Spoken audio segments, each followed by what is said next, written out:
జై శ్రీరామ్.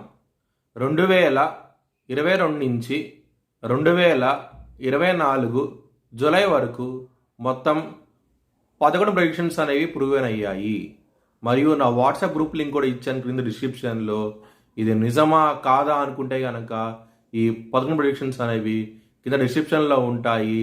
మీరు చెక్ చేసి నిజమైతేనే నా వాట్సాప్ గ్రూప్ లింక్ యాడ్ అవ్వండి మరియు నా ఛానల్ని సబ్స్క్రైబ్ చేసుకోండి. కర్కాటక రాశికి అధిపతి చంద్రుడు. కర్కాటక రాశిలో పునర్వసు 4వ పాదం, ఆశ్లేష 4 పాదాలు, పుష్యమి 4 పాదాలు ఉంటాయి. ఈ నక్షత్రం వాళ్ళందరికీ నేను చెప్పే వార ఫలితాలు వర్తిస్తాయి. ఈ వారంలో 2వ స్థానం అధిపతి అయిన సూర్యుడు 2వ స్థానంలో ఉండటం మూలంగా కుటుంబ పరంగా మాత్రం మంచి డెవలప్మెంట్స్ అంటూ ఉంటాయి. చాలా ఆనందంగా ఉంటారు.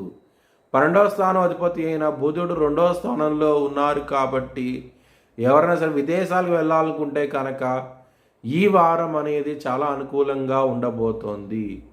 బిజినెస్ పరంగా పెట్టుబడి అనేది ఎక్కువ పెట్టండి, మీకు చాలా చాలా మంచి ఫలితాలంటూ ఉంటాయి. 5వ స్థానం అధిపతి అయిన కుజుడు 12వ స్థానంలో ఉన్నారు.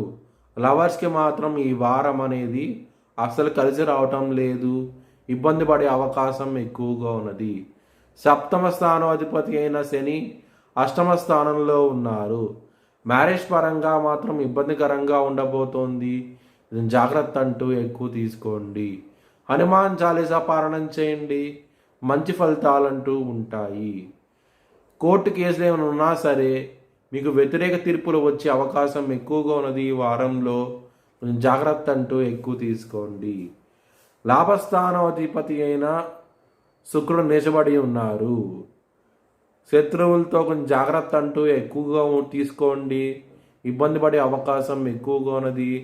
మరియు మనీ పరంగా మాత్రం శత్రువులతో కొంచెం జాగ్రత్తగా ఉండండి, మోసపోయే అవకాశాలు ఎక్కువగా ఉన్నాయి.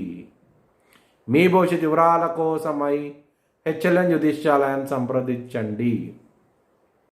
2024 భారత్ ప్రైమ్ మినిస్టర్గా నరేంద్ర మోడీ రీఎలక్ట్ అవుతాడని చెప్పి నేను మార్చ్ 2022లో చెప్పడం జరిగింది. అది ఈ నెల ప్రూవ్ అయ్యింది. Thanks for watching this video. Please like, share and subscribe my channel.